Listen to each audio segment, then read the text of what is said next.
Is this the most dangerous meal in Vietnam? This is quite the storm. We walked in here and this has been pretty wild, so I'm pretty excited about it. Fire comes to the table. Remember to dodge any oil that comes your way.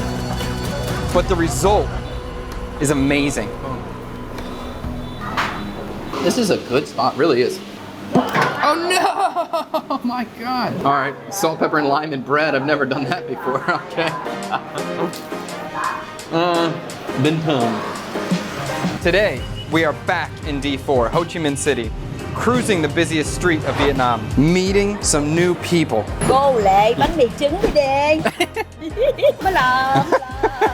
Biết là cái trứng mới đi. Có dân lùng miếng Ai nói vậy cái này This has been a fun day. And of course, eating some new, incredible food. Because this stuff is good. Our journey starts now. Okay, Chào Boy Sang, good morning. My name is Chad Kubanoff. I'm a chef living in Vietnam, and this is Breakfast for a Buck. Today we're gonna look at a classic American dish, steak and eggs, but we're gonna see how they do it in Vietnam. And there's two different styles. One is a little bit more dangerous, and one is a little bit more safe. I think we're gonna start with the danger first. Let's go get bò nè. So right now we're in District 4 to go to a bò nè spot right over there that I think is really good. And this restaurant is called Thanh Tuyen.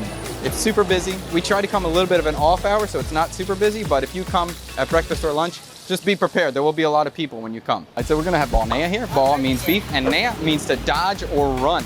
So this beef tends to be a little bit messy and be a little bit dangerous, so you want to be careful as you're eating. You might have to move around a little bit. I've also heard nè translates to the shape of the pan, although I much prefer the translation of dodging and running. It makes it sound a little bit more fun with the fear factor going on. Just be prepared to get away from any flying oil. And this place also says that there are không có chi nhánh, which means there's no other locations. So if you're trying to go to this restaurant and you're not in District 4, you're not at the right place. This is the only one. The dish starts with a special marinated beef, 1, 2, or 3 eggs. You can get as many as you want. Every order comes with a simple side salad with vinegar dressing and some of these crispy bánh mì. Finish with liver patê, and your bò nè is ready to enjoy. Now the dodging part. Be careful. So this is bò nè. Luckily, through all that shooting a B-roll, it's cooled down a little bit, so I don't need to dodge anymore, so that's cool. This is the pretty standard setup for bò nè. When you get it, you're always gonna get your protein, whatever you order. You're always gonna get some kind of bánh mì, and you're always gonna get some kind of salad. The salad usually has a little bit of like a light dressing, like a little bit of a vinaigrette. And it does. A little bit sour, a little bit bitter. It's good. It's better when you eat it together, but it's good. Some places will also serve French fries on the side. This place doesn't. It's a little bit of a bummer, but usually the French fries suck anyway, so it's okay. So even though this dish is called bò or beef, there's lots of different options for toppings. No matter what, it's always good though. I got it with bò, trứng, patê, and I also ordered the fish, but he didn't give it to me. So either his memory's not good or my Vietnamese is still bad, but we'll get there. For sauces, usually it'll come with the soy sauce. It will come with salt, pepper, and lime, and you can squeeze that in there. In terms of seasoning, what I usually do, there will always be soy sauce and chili sauce on the table. You can do some chili sauce if you want it. So then I'll do a little bit of soy sauce on the beef, not much, and on the egg. The beef here is already marinated. I don't need to put too much soy sauce. And here they have a little bit of a satay too, this chili oil, so I'm gonna put some of that on too. And from here, just eat this like any normal eggs and toast you might have in America or England or wherever you're from. Sometimes my kid tends to make like a whole breakfast sandwich, but I tend to just dip as I go. A little bit of the patê, a little bit of egg. Boom. I haven't been to this spot in like 3 months, I'll say. It's good. The beef, if you want, you can dip that in the salt, pepper, and lime. Always good. We're lucky the sky looked like it was gonna have a big rain, so it's not so busy today. Normally this place is packed, and they close at 11. Sometimes they run out of food before 11, so if you're interested, get here 9 o'clock, 9:30, 10. If you show up late, there might not be any bread left. Every time I get this, there's no way I only eat one bánh mì, so you can always get a second one, and we already pre-ordered my second one because I'm gonna need it. I love this so much. The beef here is marinated really well, so you don't need much seasoning. Sometimes the beef is a little bit on the tough side, but this one is tender. Anytime I find a tender beef spot, I'm coming back.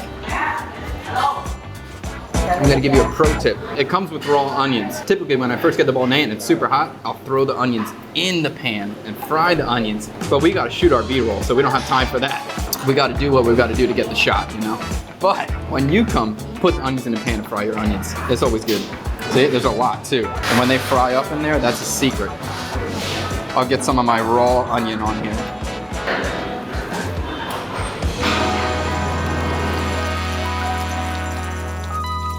Although I love that dish, I would hate to be a cook here because you got to clean that up after every shift.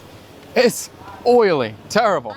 Let's go try the other dish called Bánh, chảo, but that's in District 10, so we got a little bit of a drive for us. It's not too far.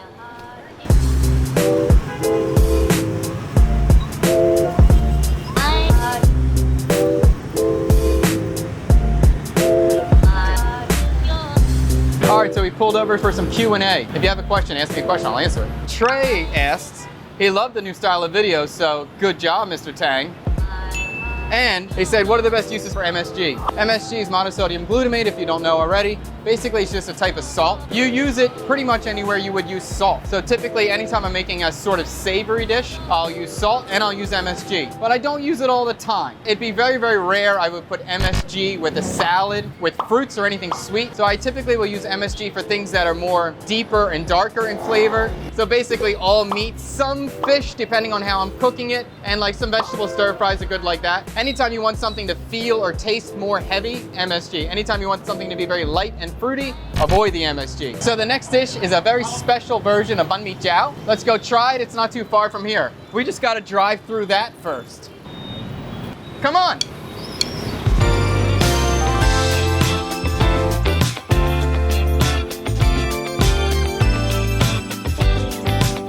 So we got a little bit lost. We had to find a new spot. So now we're in District 3, not District 10. And we finally found our vendor that we were looking for. It's a little hard to find. We're in like a super local apartment complex, so there's a lot of little streets and there's a lot of little alleys. So it's a little hard to find, but we got it. And we're gonna eat it. Let's go try this version of Bánh, chảo. Chào cô. Đến ăn mì chảo, mì trứng, mì đen. Mới là biết là cái trứng mì đen. Anh câu tên là gì? Cô Lệ bánh mì trứng mì đen. Còn thế giới chỉ có một mình cô Lệ bánh mì trứng mì đen thôi. Bánh mì trứng mì đen. Hỏi rồi hả ăn nha. Hỏi đi, nóng lắm. Nóng không? Normally we would get a sign. I could describe the dishes and tell you all the letters, but she doesn't even have a sign at this stall. So bánh mì, which would be right here, is bread, and chảo means pan. This is completely obtrusive. I can't even work it. All right, let's go get it. Tiên là mình bỏ cái trứng ốpla vô. Một chiên đánh. Oh, that's cool. Wow. Nước xiêu vô. Nước tương vô. Rồi mình đánh lên. Một cái trứng ốpla, một cái chiên đánh. Wow. Đây. Rồi nó thành cái trứng mì đen rồi nè. Đó mình bỏ cá vô. Còn cái này là súp thịt giòn nè. Cái này là súp thịt dẻo nè. Nó giống như cồi sò điệp hun thối vậy đó. Một miếng phô mai. Cho đầy đủ dinh dưỡng. Rồi hành tây. Chỉ có cách ăn nha. Mình lấy một miếng, chép phô mai vô. Cái này là súp thịt giòn, cái này là súp thịt dẻo, trứng. Rồi xong rồi mình mum. Hỏi nha, nóng nè, khói bay nè, nóng nè. Dạ. Hỏi rồi hả ăn nha. Hỏi đi, nóng lắm. Nóng không? Không môi không? Ngon quá. Ngon đúng không? Mình ăn như vậy đó. Đây. Ăn đúng cách như vậy nó mới ngon. Ok, được. Mình ăn luôn cái này. Ăn luôn? Ăn luôn. Chơi luôn, ăn thua mình nha. Chúc cưng ngon miệng nha. Được, cảm ơn. Chúc cưng.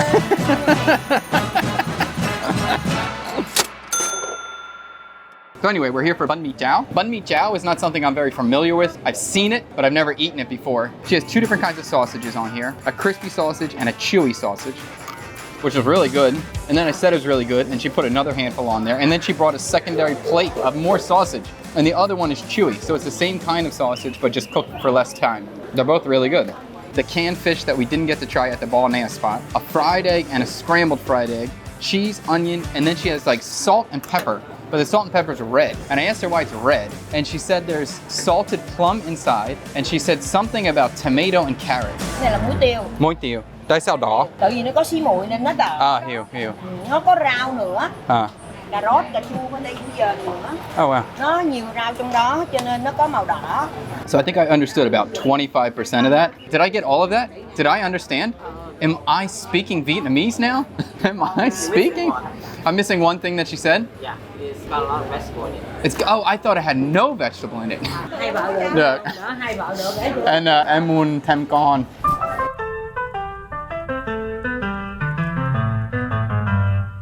Có ba con rồi. Nhưng em muốn thêm con. Trời đất ơi, tự nhiên cái tỉnh là liền luôn. Có trẻ quá à. Tuổi rồi. 36 tuổi. Trẻ ha, vậy nãy giờ nói thanh niên không á. 26 tuổi mà có vợ ba con rồi, mình hai vợ thì được. Đúng rồi. Vợ kia nó quýnh vợ là kia làm sao, quýnh không? Ở đâu, vợ bên bển này vợ ở đây. Vợ ở đây. Vợ ở Sài Gòn. À, vợ Việt Nam rồi đó. Đúng rồi, đúng rồi. Bảo Lộc. Bảo Lộc hả? Nó cho vợ đi Mỹ luôn.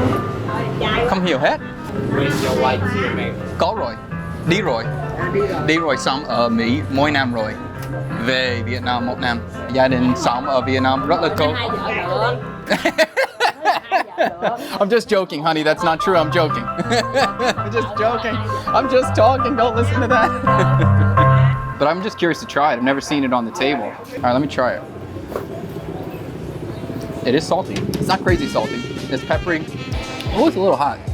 I don't know if I taste any carrot. She put a lot on. I got worried, but no, it's totally fine in there. I love the way she cuts the bread. It's really cool. It makes it easy to eat. I've never seen anyone do it that way. Let's try this thing. Enough talking. I'm very curious. All right, good. The cheese is creamy. You got crunchy sausage, chewy sausage. There's a lot going on. It's a cool dish. That's really good. The crispy sausage is super cool. The contrast of the chewy and the crispy is really cool too. It's unique, and I have no idea what the sausage is. I've never seen it before. I kind of think this is awesome, but I just wish I had like a cucumber or a pickle or a salad like the other place did. I need something to go balance it with. I'm trying to think of how to translate in English. It's so funny. Gay eggs. Is that it, right? It's still funny too, because even though this dish is like bánh mì chảo, but not traditional, when you ask her, she calls it like bánh mì chảo bede. Bede is like gay. Someone who's gay, right? That's bede. Gay, just straight up gay. Bede is gay. So this is like gay eggs, which is in English, that's a hilarious translation. But I think that's kind of what it is. And then I asked her why she calls it gay eggs. Tại sao tên là bide, bánh mì trứng bide? Tại sao? Là một cái trứng ốpla, một cái trứng đánh. Trứng ốpla là trứng men, trứng đánh là trứng gơ. Trứng thịt giòn, trứng thịt dẻo đó cũng là hai thứ. Còn cá hộp với phô mai là một cái bùi bùi, một cái béo béo. Đó cho nên gọi là bánh mì trứng bide. Cảm ơn cô nhiều. Because there's two different kinds of sausage, and one of the eggs is for the girl and one of the eggs is for the boy. But why is that gay? And then she said it was creamy. All right, I understand that part. I get that part. I don't know. This is beyond my vocabulary. Maybe I'll come back in a few months and try to figure out why the hell this is called gay eggs. But it's pretty funny. I'll tell you what, I like gay eggs. Cô bạn ở đây bao lâu rồi? Cô bán hồi lúc cô 15 tuổi. 15 tuổi. Bây giờ cô 63 tuổi. Cô bán rất là nhiều năm. Rất là nhiều. Cô ngủ ở đây luôn, cô ăn ở đây luôn. Ngủ rồi. Bán đắt quá, không có về nhà được. Cho mấy dân lùn đứng cái đó vậy cái This has been a fun day.